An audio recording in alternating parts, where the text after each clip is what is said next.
முக்கியமான பண்பாட்டு செயல்பாடு என்பது அறிவை கையளிப்பது தான் அப்படின்னு சொல்லுவாங்க. அறிவை கையளிப்பது என்பது அடுத்த தலைமுறையினுடைய பரிணாம வளர்ச்சிக்கு நாம் செய்கிற ஒரு மிக முக்கியமான செயல்பாடு.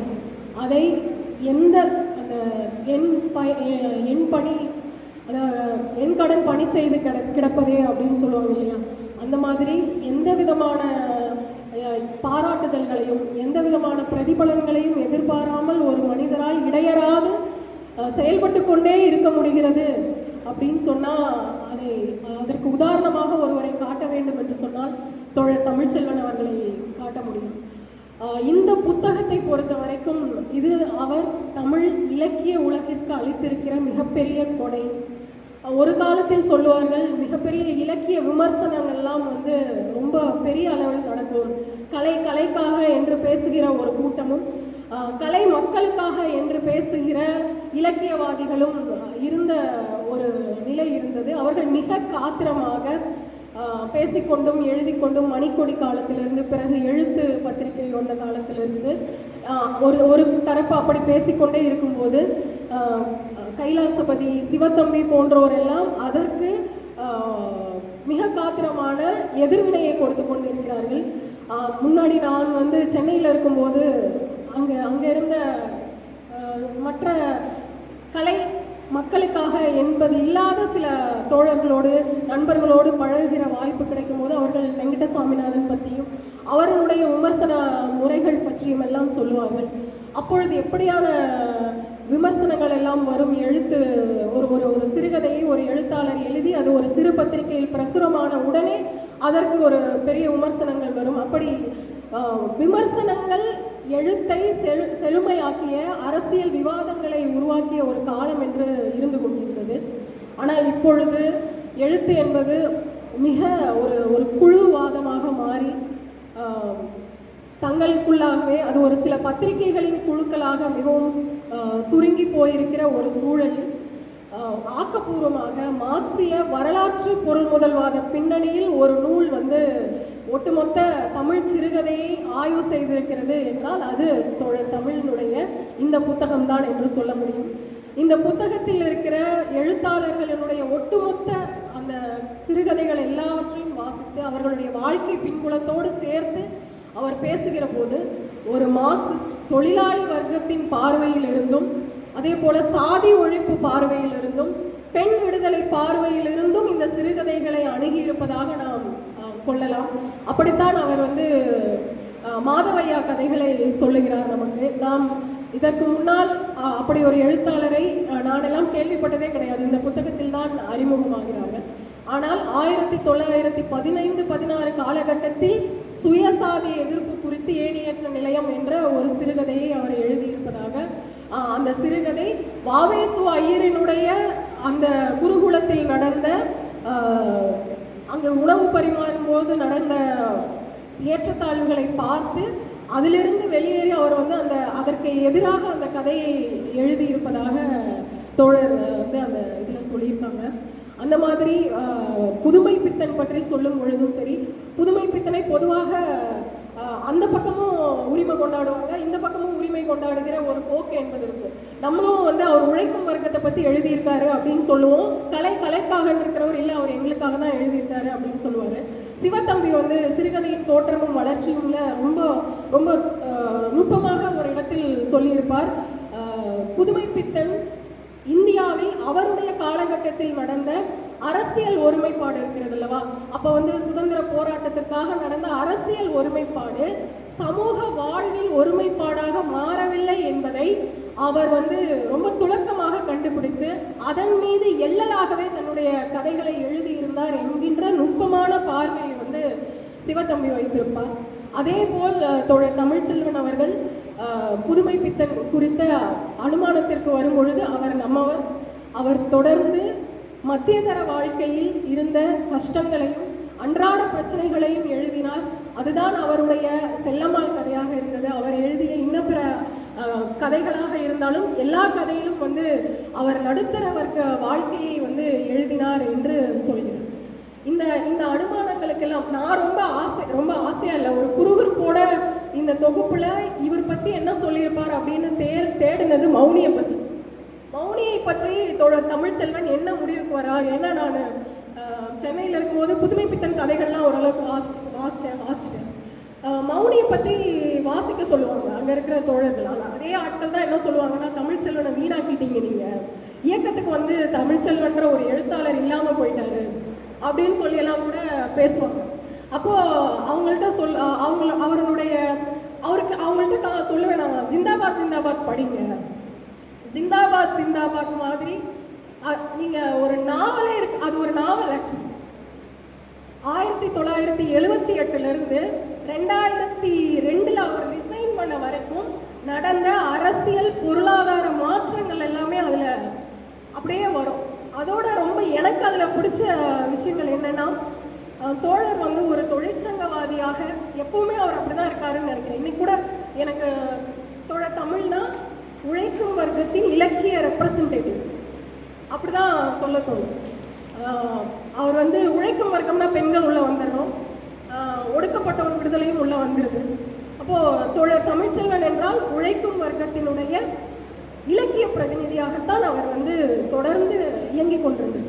இப்போ சிந்தாபாத் சிந்தாபாத்தில் ஒரு இடத்துல வந்து புதிதாக தொழிற்சங்கத்திற்கு வரும் பொழுது, என்ன இவங்க வேலை பார்க்குறாங்க, என்னத்தை இவங்கெல்லாம் பண்ணி நம்மளாம் எவ்வளோ பெரிய அறிவாளி அப்படின்ற பார்வையிலிருந்து மிக தீவிரமான தொழிற்சங்கவாதியாக உருவாகி, அந்த ரொம்ப நம்ம வந்து தொழிற்சங்கவாதியாக இருக்கும்போது நம்ம வந்து ஒரு இன்டர்நேஷ்னல் ஹியூமன் ஆகிடுவோம். நமக்கு வந்து ஹைரார்க்கியெல்லாம் கிடையாது. சில நேரங்களில் என்னுடைய செயல்பாடுகளையுமே பார்த்து எல்லாரும் ஏன் எப்படி இப்படி பேசுகிறேன், எதுக்கு இப்படின்னா, நம்ம வந்து ஒரு இன்னும் கூட நான் அப்படி அமைச்சூராக இருக்கலான்னு கூட தெரியல, பட் நம்ம வந்து ஒரு ஹைரார்க்கியெல்லாம் தாண்டின ஒரு மனிதராக மாறிடுவோம். அந்த மனிதனுடைய மனநிலை எப்படி இருக்கும், அதான் பிரக்ஞை கதை. பிரக்ஞை கதை ஜிந்தாபாத்லேயும் இருக்குது, அது கதையாகவும் இருக்கு.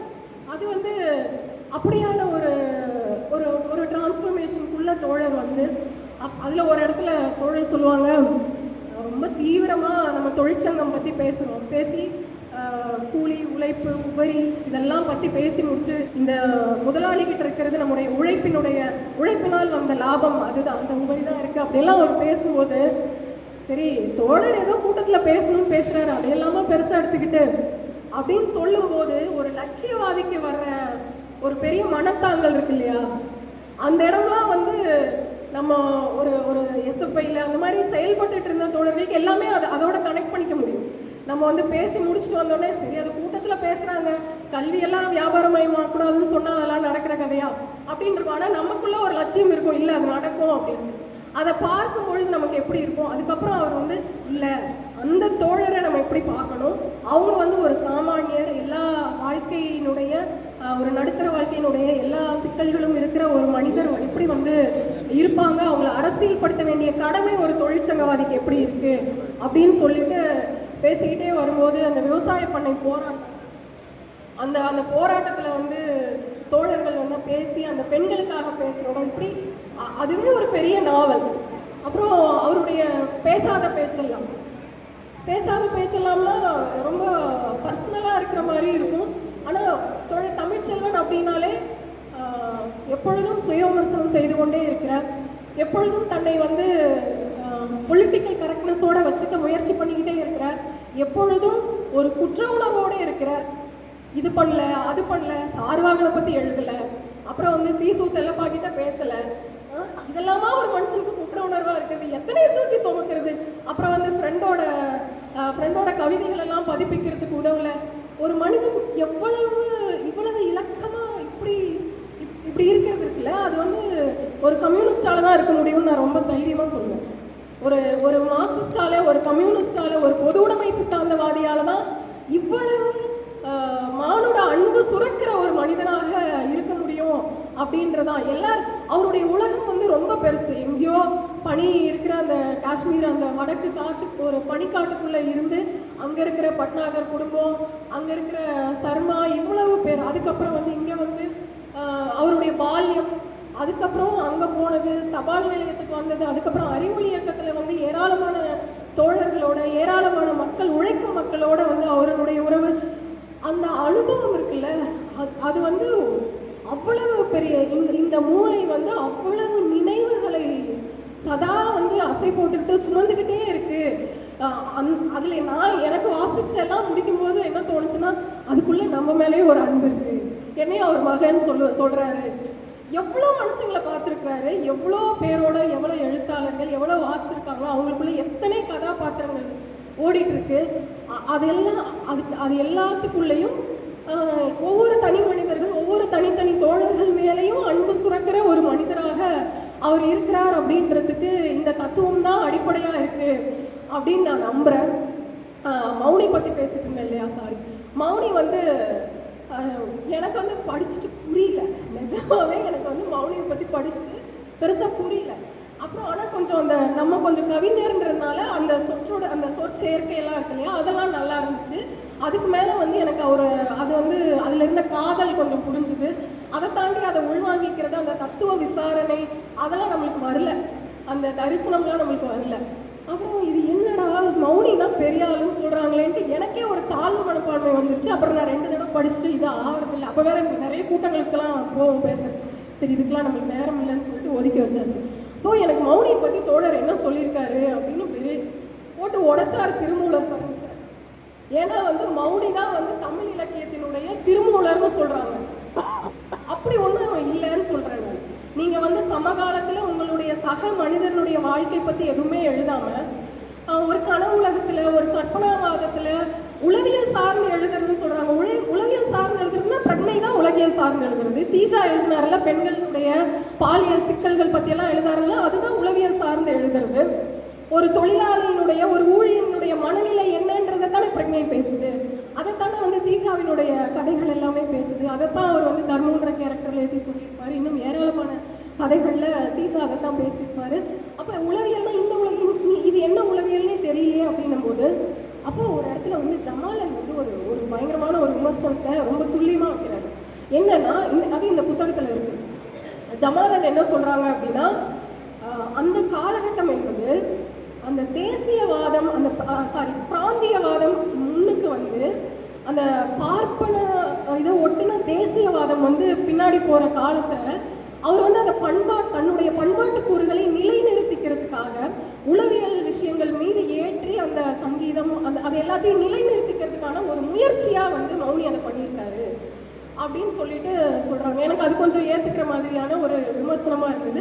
கடைசியில தோழரும் அதான் வந்து திருமூலர்லாம் கிடையாது. திருமூலர் வந்து எளியவர்கள் படிக்கிறதுக்கும் தமிழ்ல அவருக்கு இருந்த ஞானம் அது வந்து மௌனிக்கு இல்லை. அப்போ அதெல்லாம் சேர்த்து வந்து அப்படியெல்லாம் இல்லைன்றத நிறுவியிருக்காரு. அவருடைய கதைகள் மூலமாகவே நிறுவனது அப்படின்றது இந்த புத்தகத்துல ரொம்ப முக்கியமான ஒரு பணியா பார்க்குறேன். அப்புறம் அழகிரி சாமி பற்றி என்ன சொல்லியிருக்காங்கன்றதும் எனக்கு கியூரியஸாக இருந்தது. அழகிரி ஏன்னா நான் அந்த சாரங்கன்லாம் நான் படிச்சுட்டு கரீம்கிட்டலாம் பேசியிருக்கேன். சாரங்கன் கதையெல்லாம், அன்பளிப்பு கதையெல்லாம் படிச்சுட்டு நான் பேசியிருக்கேன். ஒரு வகையில் பார்த்தா நான்லாம் வந்து ப்ரிவிலேஜ் சைல்டு. சித்ரா நான்லாம் உங்களுக்கு நீங்கள் எனக்கு புக்கெல்லாம் கொடுத்துட்டீங்க. சாரங்கன் இருப்பாங்கன்னு நினைக்கிறேன், எங்கேயாவது தூரத்தில் இருப்பாங்கன்னு நினைக்கிறேன்.